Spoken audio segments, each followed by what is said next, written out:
Asithathe elithuba sibulise otata, sibulise omama, sibulise abantu abatsha, sibulise uteenager egameni lenkosi uYesu.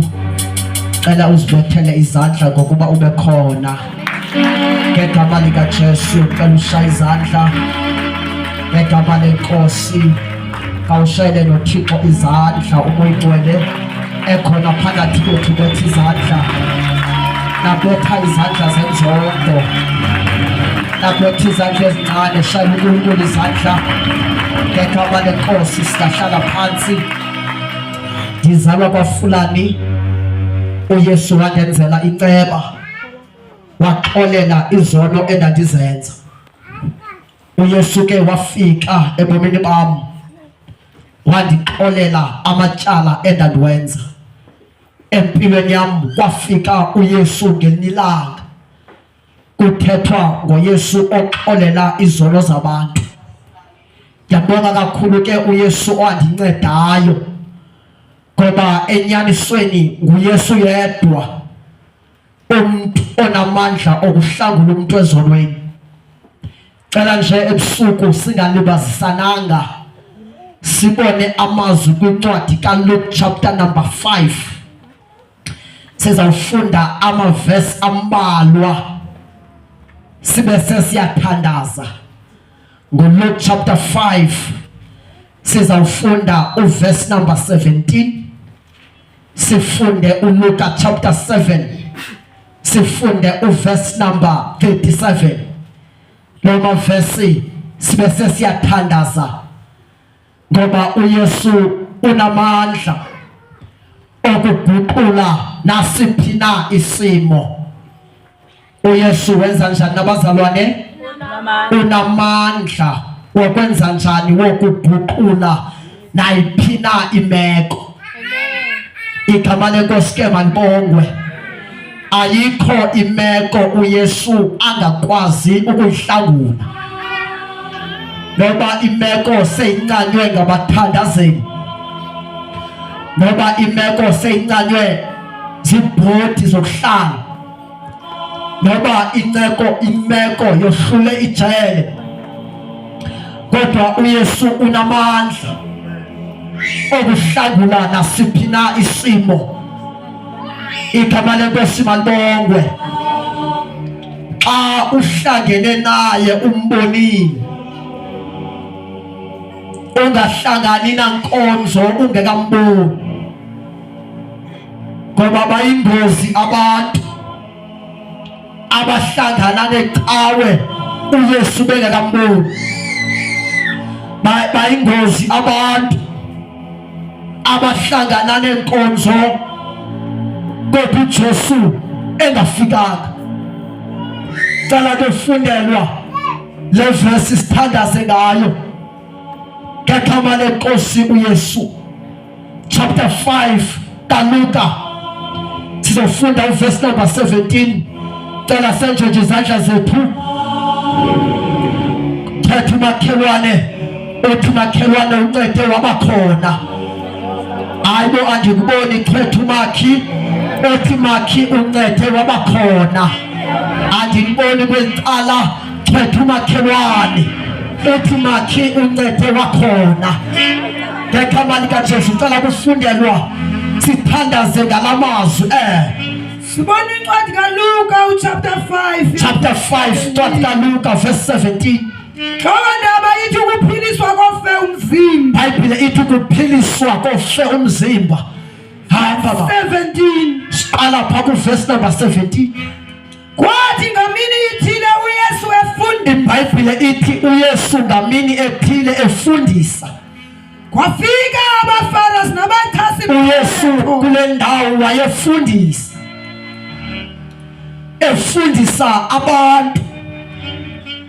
Uthi ke lempali kwafika abachazi mthetho bephuma kuzo zonke idolophu zaseGalili hamba nelakwaYuda naseYerusalema bephuma kwidolophu ezahlukeneyo ngoba apho uYesu ebekhona bekuba khona imvuselelo.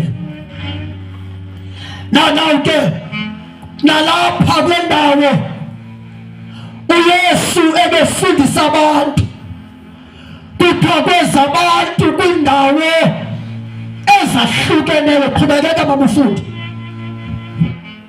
Amandla enkosi aye ndifuna sibambele ndawo, funa sibambele ndawo ukuba ngeli xesha uYesu wayekule dolophu.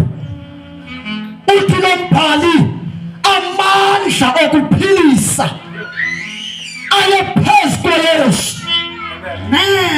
Amandla enkosi okuphilisa izifo zabagulayo ayehleli kuJesu.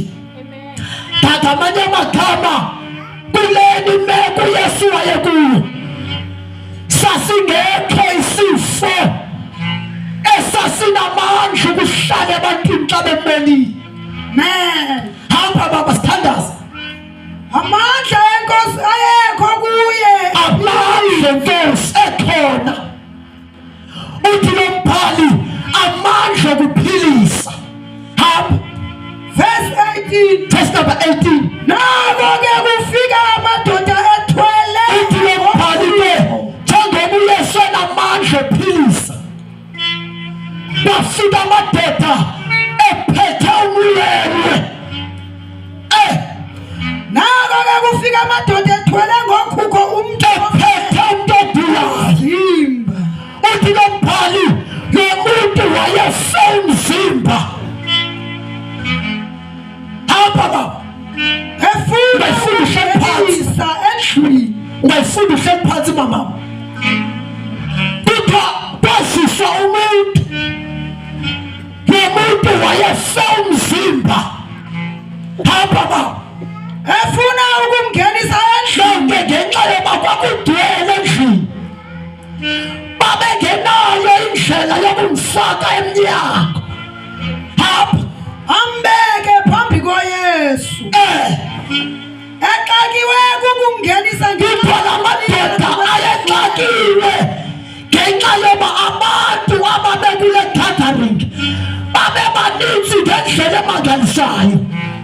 Kuthiwa abantu ababezise lo muntu femzimba kuthiwa babengenandlela yokufaka lo muntu ogulayo. Ufunde baba uqhubeke naye. akhwela phezu kwendlu kodwa ngenxa yefaith, ngenxa yokukholwa kwawo athatha lo muntu ogulayo abese hophoza phezu kwendlu. Hamba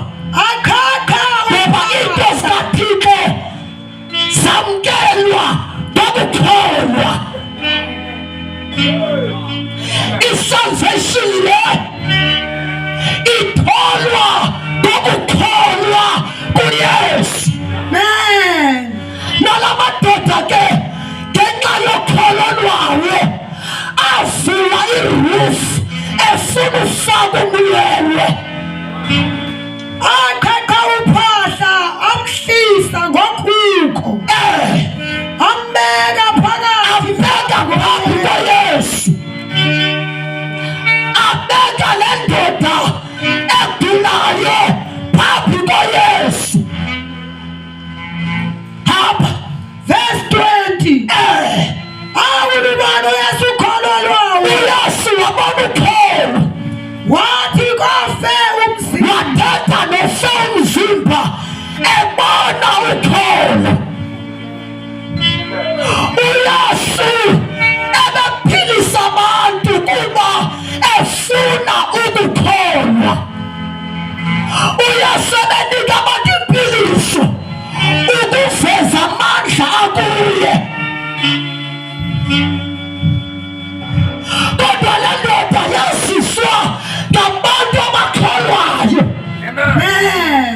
uYesu watsalwa lukholo kwamadoda. Hallelujah. Wabesethetha ngamazwi etsalwa lukholo. Hallelujah. Funda mama. Wathi kofe umzimba. Wathi kofe umzimba.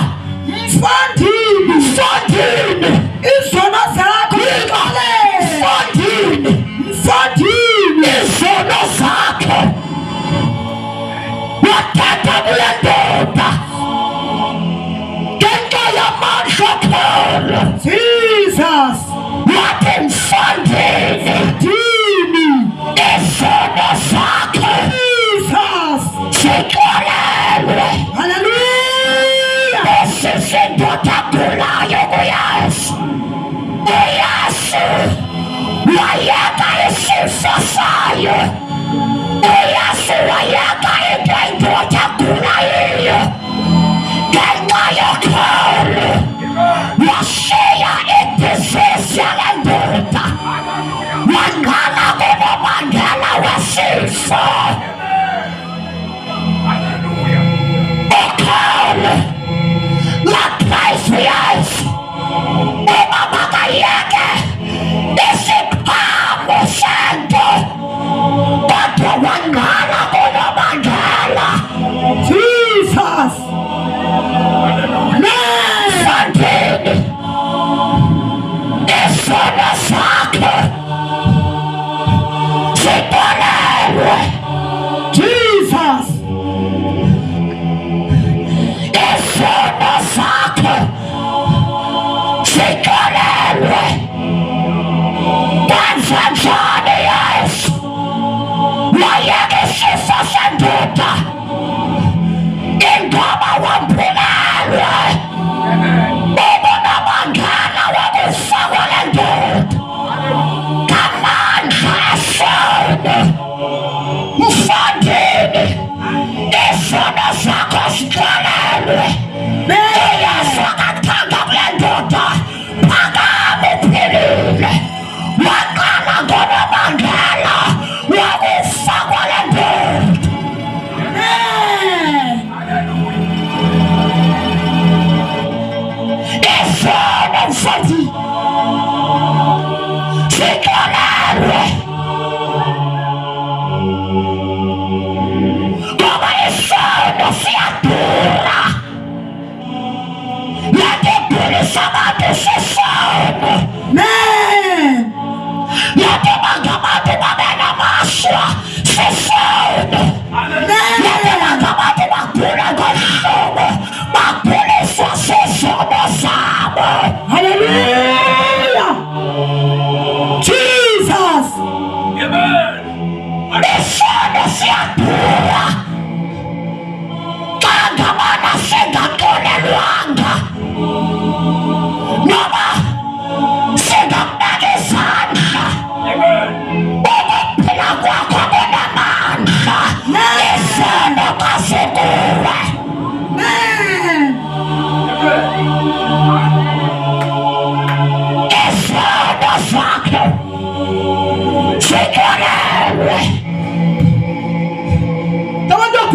sisodwa. Amen. Ngiyagilisa abantu sisodwa. Njengoba abantu bahlupheke sisodwa. Amen. Isono si-expensive. Njengoba abantu badilelwa sizono zabo. Amen.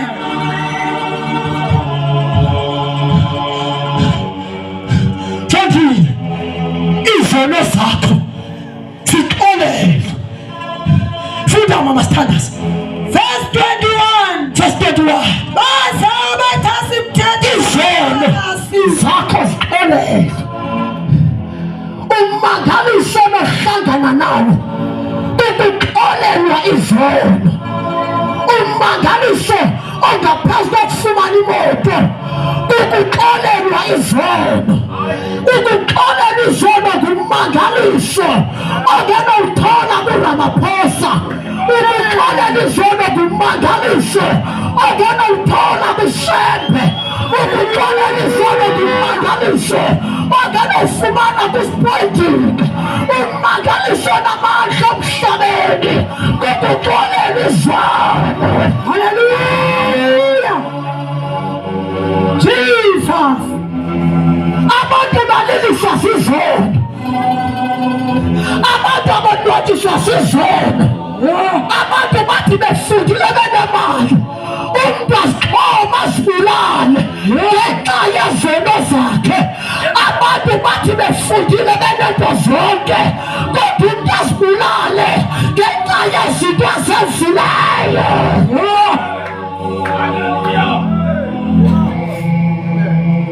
Izono.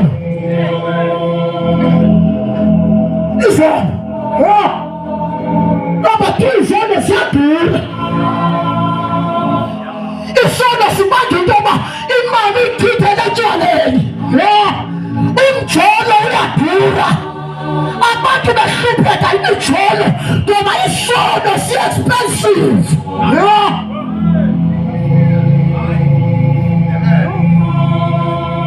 Ngoba abantu ngebanjeza isono sine-demands. Uthenge yonke into, athenge yonke into, athenge yonke into, athenge zonke izinto ezidurayo ngoba ufuna uba mhle alungiselele isono. Isono si-expensive kodwa sinakule ndaba siyafakanisa. Izono ziyaxolelwa. Asizawuyenza apha asizange zathatha iindaba zabantu kodwa sizomemeza. Izono ziyaxolelwa. Ikhayaso ikhanotshasi Kholies. Izono ziyaxolelwa.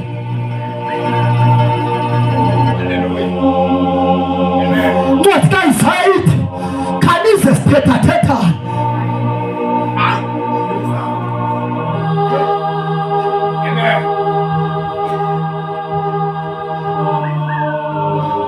Xa ufunda wayeka isifu Yesu waqonda ne kuletha igilisa lendoda ngoba ungane ungagula sikubeka izandla uphakame butshe kodwa loo nto ayifake ezulwini. Singakubeka izandla uthole umsebenzi kodwa uzawuphupha unomsebenzi wakho. Singakubeka izandla uphakame kwisifo naso kodwa loo nto ayikwazi ungene phaa ekhaya.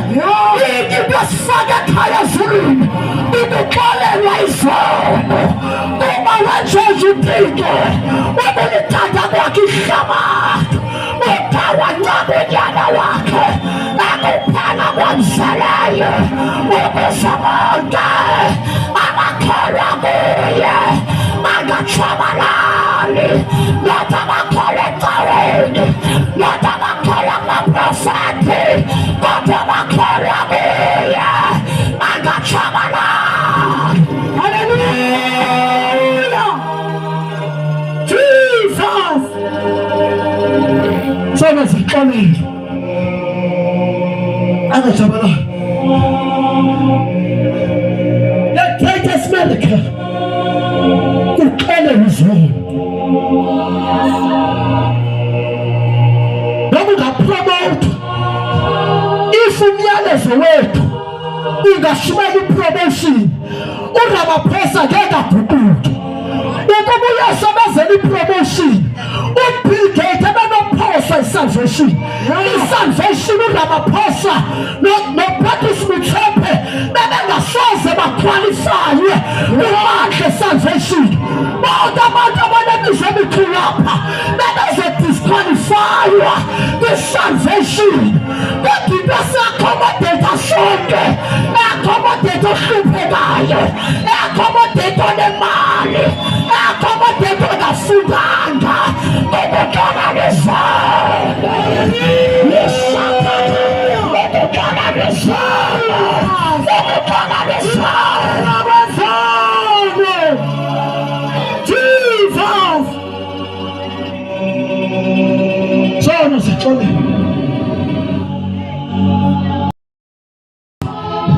linyala elintayisa loba athi zeme zalento isixolelo ngoba abafarisi bebe-understand uyesu angamphilisa lo muntu bebengamindi abafarisi kuphiliswa kwalo muntu ngoba ukuphiliswa noshop yakwazi ukuphilisa bebengamindi ukuphila kwalo muntu ngoba nezangoma ziyabaphilisa abantu ebengamindi ukuphila kwalo muntu ngoba namaqhela ayabaphilisa abantu kodwa uyesu wethu ohluke ngento yodwa yena ufika sisizona ebantwini wahlukela inkosi yasuka lena wahlukela inkosi yamandla uJesu wahlukela ngikuqala nendaba uJesu wahlukela wahlukela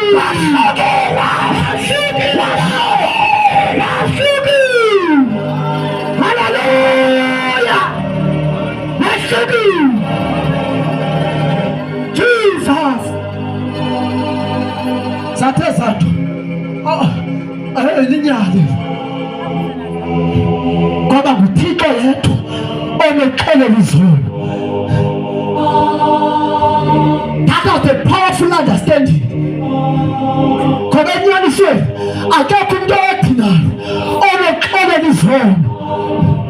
Izono zehlula ibhokhwe nenkomo. Ibhokhwe nenkomo zange zikwazi ukuxelela izolo.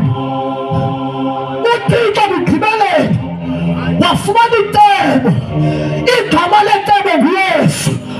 uYesu wafana nenkomo. Hayi bo, my God, wafana nebhokhwe.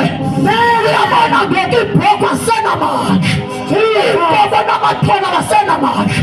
Sinebhokhwe entsha yakhelwayo, saqalela ibhokhwe thina. Isiko lethu livumile, ibhokhwe yethu yakhelwa emthini wohlazo. Sakhelelwa thina ibhokhwe.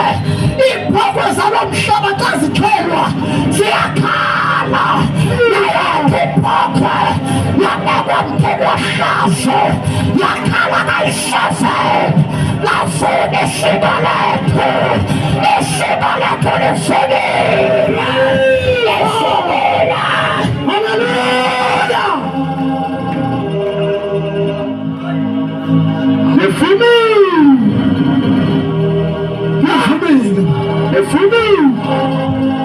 Takufundiswano ibhokhwe zalapha ziyakhala zigxile.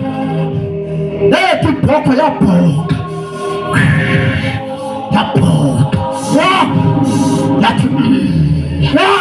Yabonga yathi itshala labo ngiliqinile. uJeremiya uthi izono zabo zibhalwe ngesinyithi ngensimbi bezingakwazi ukucinywa nto. uthi uJeremiya izono zabo zibhalwe ngento engasoze icime. Kodwa yabonga uYesu emnqamlezweni wathi bawe baxolele bawe, baxolele bawe, baxolele bawe, ngoba le nto bayenzayo bayazi. Bawe baxolele, ikhalele ibhokhwe yethu. Athi Isaya wamajakazi phambi kwabathani naye wafana negusha phambi kwabathani wawuthwala emvathatho wabantu wathwala isaya. Haleluya, haleluya.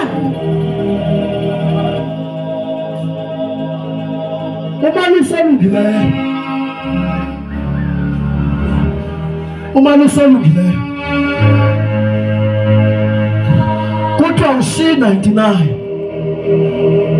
Umali usolungileyo ushiya 99 aphume esibayeni ahambe azulazule angene emashibhini azulazule angene ezitratweni afike benxiba iminisketi bethengisa ngemizimba azulazule afike bedubula abantu azulazule angene emthatha afike amaphare represents abantu azulazule khangele yodwa elahlekileyo thatha izibumali usolungileyo ushiya 99. Enkosi yamakhosi athathe abuye xa lenza ivuma xa lenza ikholwa xa lenza izinikela athathe lenza 99 abuye naye abheke naye esibayeni. Xa efika esibayeni umali usolungileyo afake lenza netyala.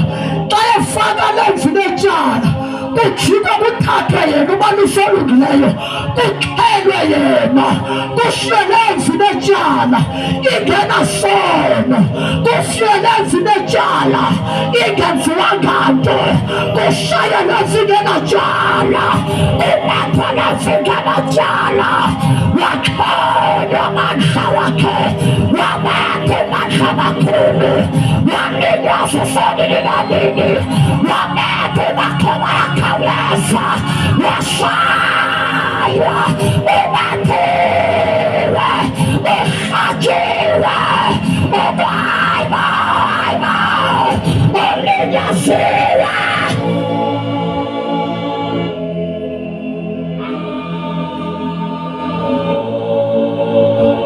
Izono zixolelwa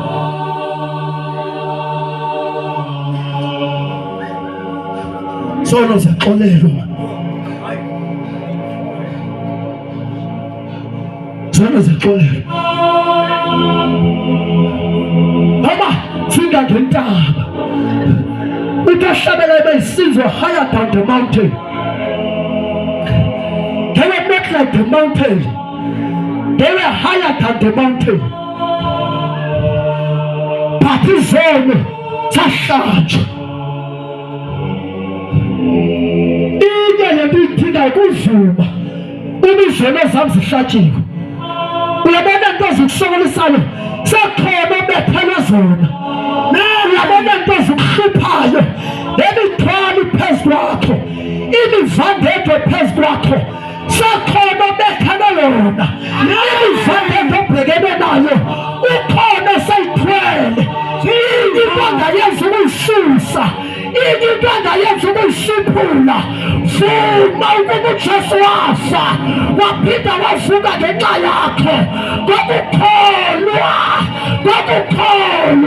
Kanti uPawulos indlela entsabulungisa yeyabantu bonke benxila yeyabantu bonke befeba yeyabantu bonke bethayisa ngemizimba yeyabantu bonke benamaphara yeyabantu bonke benqabetshele yeyabantu bonke bepayisa emhlabeni. Kodwa indlalantsha yawulungisa yeyabantu bonke. Hallelujah, Jesus. Lento ingena uliphara pha ingena uvuma inkwenkwe lanto pha uhlala apha unenkwenkwe jonga uhlala apha unxile butywala bakho utywala bakho bungekasuswa ngexesha umshumela ethetha ngoyesu ohlatyiweyo wena uhleli kweso situlo nenkwenkwe yakho uthi uhleli kweso situlo nenkwenkwe yakho ukholwe kusashunyayelwa ubhilizwe kusaphethwa uthi kusathetha kube nento egqabhuka kukholo ube soxhoba izandla uvuma ngomlomo.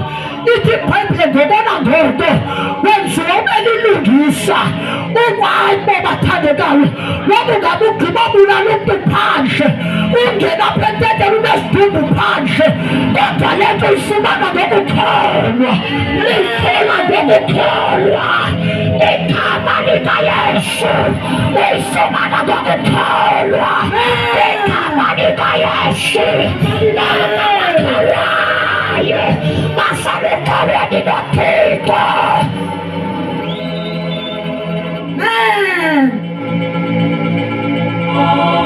Funda le verse, chapter number 7, verse 37.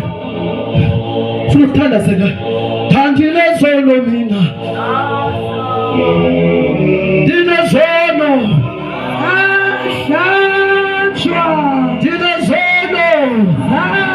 Ashancha. Asale go. Sisiphi salvation? Mhlawumbe ubulahlekile ucimba ingamandla wakho, ubulungisa bakho abunamandla. Isiwoko kugcwele abantu abebehamba inkciyo bagcwele pha. Isiwoko sigcwele abantu abebehamba inkciyo besuka KwaZulu-Natal amantombazana afena zangalala nantwengo. Kodwa isiwoko sigcwele amantombazana. Isiwoko sigcwele abantu abangalazi icuba. Isiwoko sigcwele abantu abangazange banxile isiwoko. Ndifuna ukuxelela le nto esebulungiseni bakho, le nto isebukholweni. Hayi bo, isebukholweni. Bonke abakholwa kuye bezinikela ngokupheleleyo. Umbhali baxolelwe izono, baxolelwe izono, baxolelwe izono. Hallelujah. Jesus. Uma bekungenjalo ngengazange uYesu avuke engcwabeni. Iproof yobuzono ziyaxolelwa ingoba uYesu wavuka engcwabeni. That was the full proof yoba izono ziyaxolelwa. Thina siyabulela Yesu ngoba uvukile engcwabeni. Maria noMarta nimfunela ntoni ophilileyo phakathi kwabafileyo? Akekho apho Yesu uvukile. Jesu ushephe sangavuke ulihlanyana xa ephupha ushiyonyana bakhe ehlalweni. Uala Muhammad xa ephupha washiyonyana bakhe. Abaprofethi xa besifa endaweni yabo ubekonyana babo. There's only one name. Ayafuna ngcwabeni. There's only one name. Jesus is the Lord. Jesus.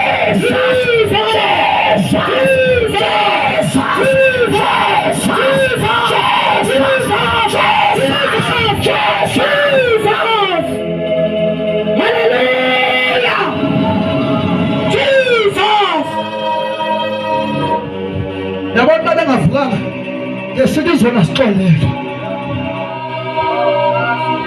Bangazange avuke ngesithi kuyizona zangasixolelwa. Ngesithi awunoxolelwa. But ukuvuka, that was the proof. Ngoba siswama amadodoleli nawo bapha wasabaleki. Amadodoleli nawo ziphunzana countless. If uYesu ebengavukanga ngesithi ngeke uxolelwe. Angikhatha noma ugwathe kangakanani ngesithi ngeke uxolelwe.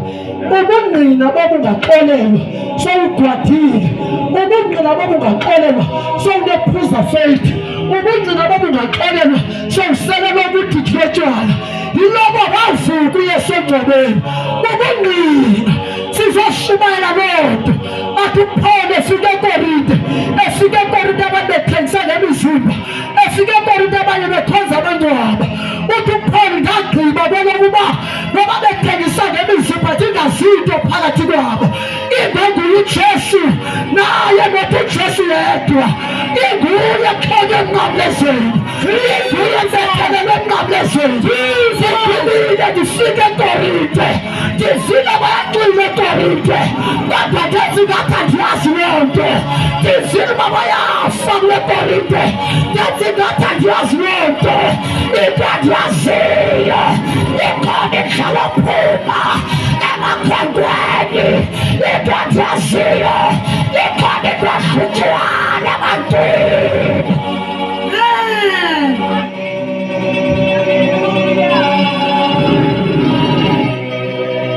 Hayi, vala iBhayibhile yakho.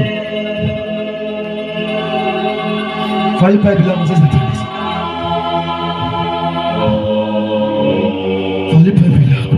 Funa uthandaze. Uyazi ufike la ndoda wathi kwedini izono zakho zitheni? Xole. Jonga. After Chilo, uverse 25 kuthi indoda yaphakama emandlalweni okufa. uYesu engathanga phakama.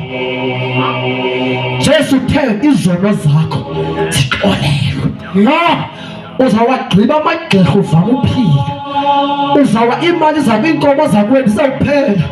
Igqirha lifike lifune lifuna ibhokwe libe ne-demands.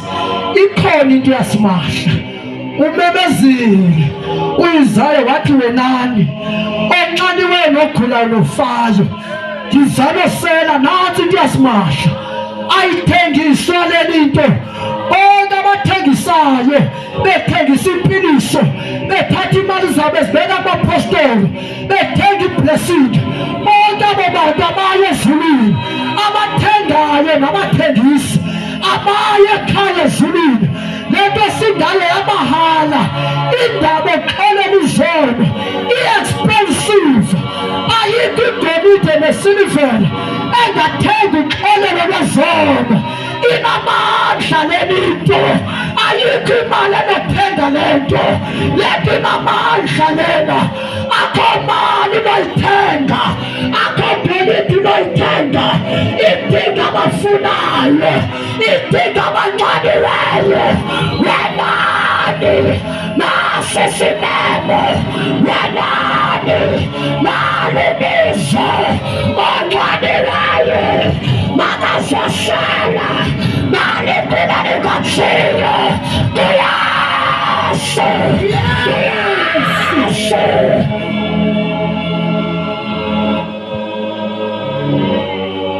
awuzefaka gwenxa sithanda sisondela futhi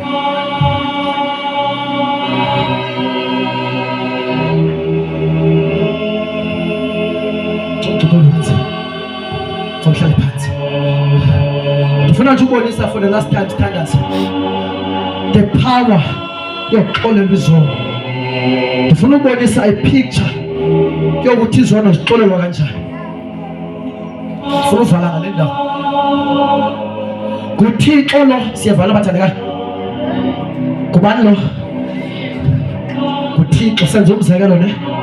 Ningaphumi nisithi hey lamzala beshumayela lapha uvele wathi nangu uThixo entendeni. Ndikubonisa iformat formula yokwenza njani yokuxolelwa izono. Abonge igama likaJesu. Ngapha kwaThixo kukhona cala umuntu ononceda njengomfana onokhawuleza phaphuta emva onobaleka nje. Ndinezono mina. Ndinezono uJesu. Ndinezono. Sasala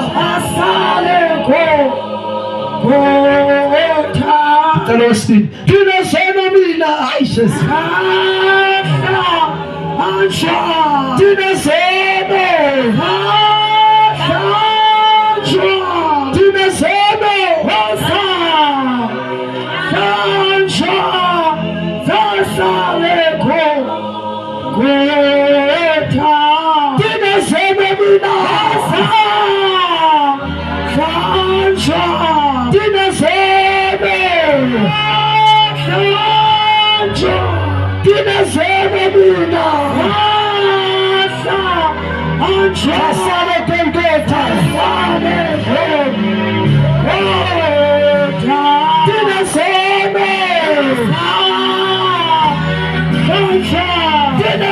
Dinner,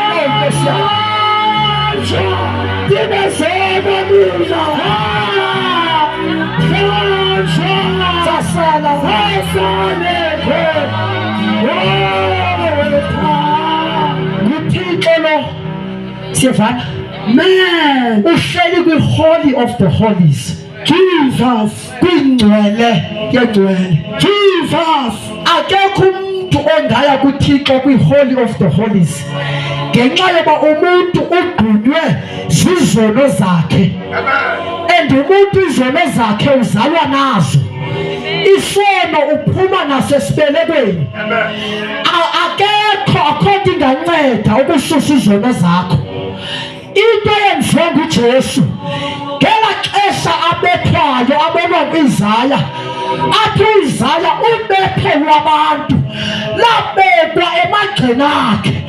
Athi uIzaya bekumela kubethwe abantu bebethwa ngenxa yezono zabo, bebethwa ngenxa yezinto abazenzileyo, kodwa uYesu wabethwa wavulwa umzimba wakhe. Besithe izolo umzimba kaYesu wavulwa amanxeba, wavuleka umzimba wonke, wahlabelela uYesu umhlabelelo. Sengathi ndiyambona ekhala emnqamlezweni esithi ndinxaniwe. Ngeli xesha athi ndinxaniwe wayengafuni manzi, wayengafuni kudla, kodwa wayekhangela imiphefumlo. Hayi bo, haleluya!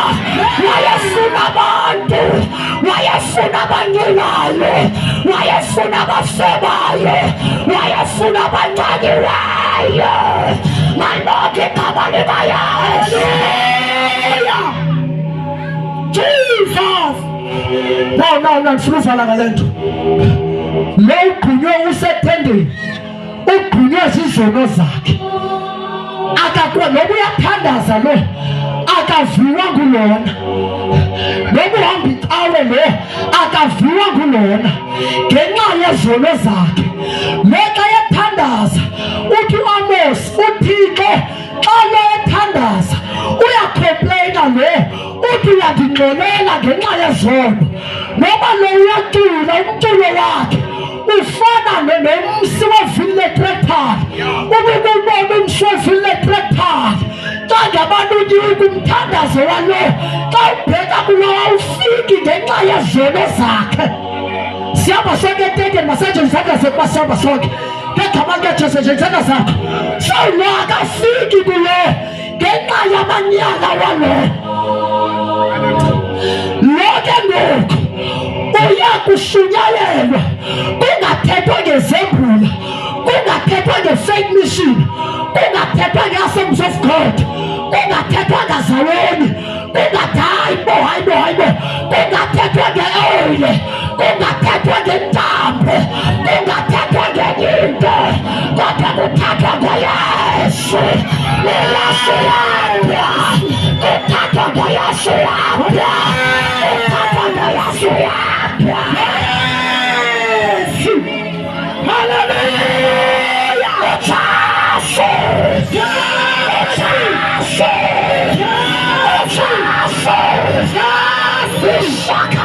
Hallelujah!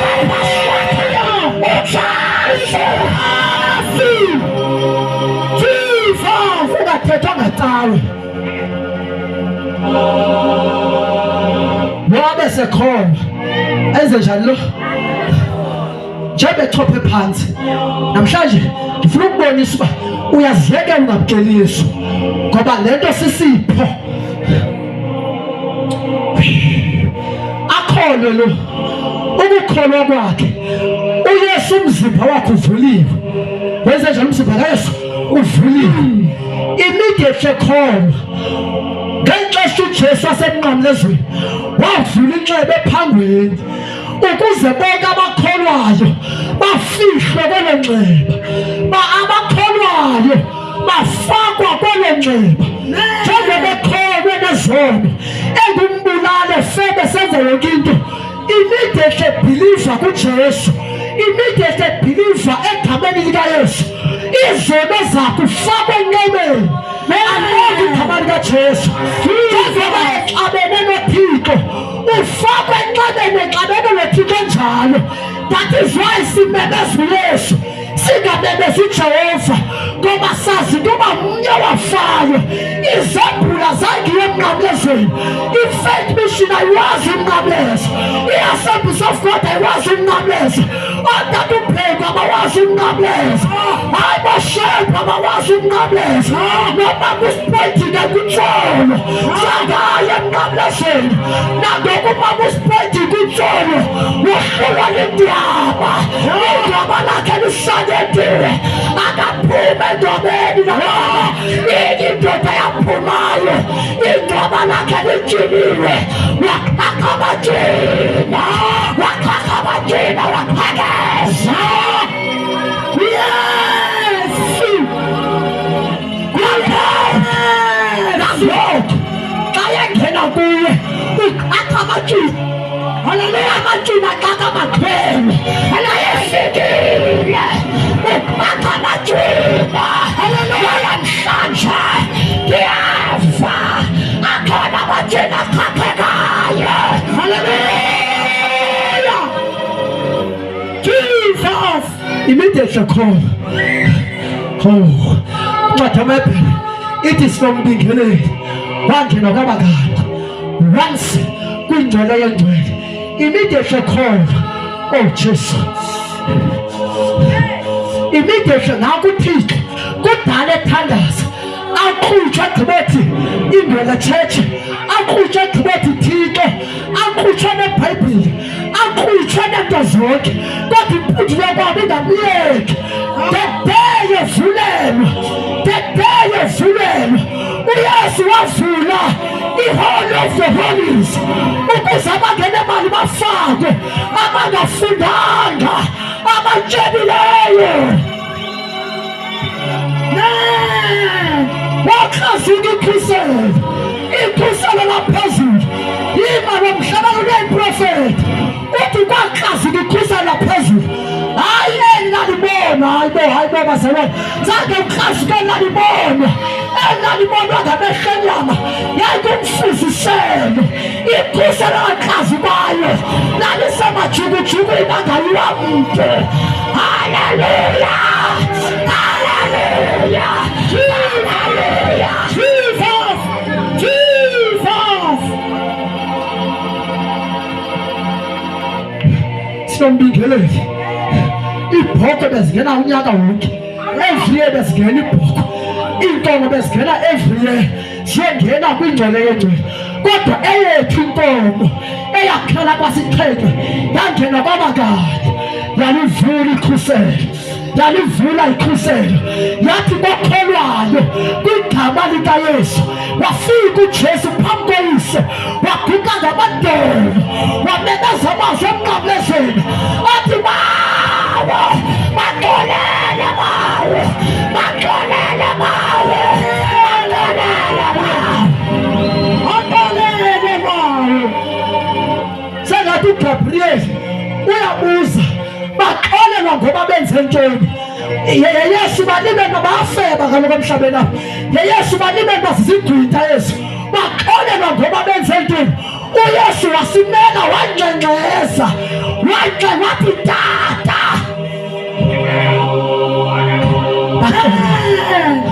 Baxolele tata. Baxolele tata. Okholwayo kwenziwa lento. This is a perfect example kokholwayo. The day you sindiswa, this is a reconciling between umuntu noThixo. Bawo baxolele bawo. Ngokukholwa. Siyangcengceza tata. Sengathi kuyabuzwa. uSathane umangalela wamakholwa. Bakholwa ngoba benze ntoni. Athi uYesu ndime ndaba lidini phakathi kwabo noThixo. Ndaba ngumlamli phakathi kwabo noThixo. Bawenza ngcengceza. Baxolele. Babuzane. Buphi ubungqina babantu babaxolelwe. Athi uYesu tata. Nali igazi lami lokunqophisa omtsha. Lelami eli gazi. Ndiza ngegazi lami. Andizi ngelebhokhwe. Ndiza ngelami igazi. Liphalele igazi. Ehlale nami etafileni. Wathi hlala lapha. igazi lakwemnqophisi omtsha owaphalala ngenxa yenu ibizizono zenu zixolelwa zonu. Hallelujah. Jesus. Cela simele nyawo zethu. Vala amehlo akho.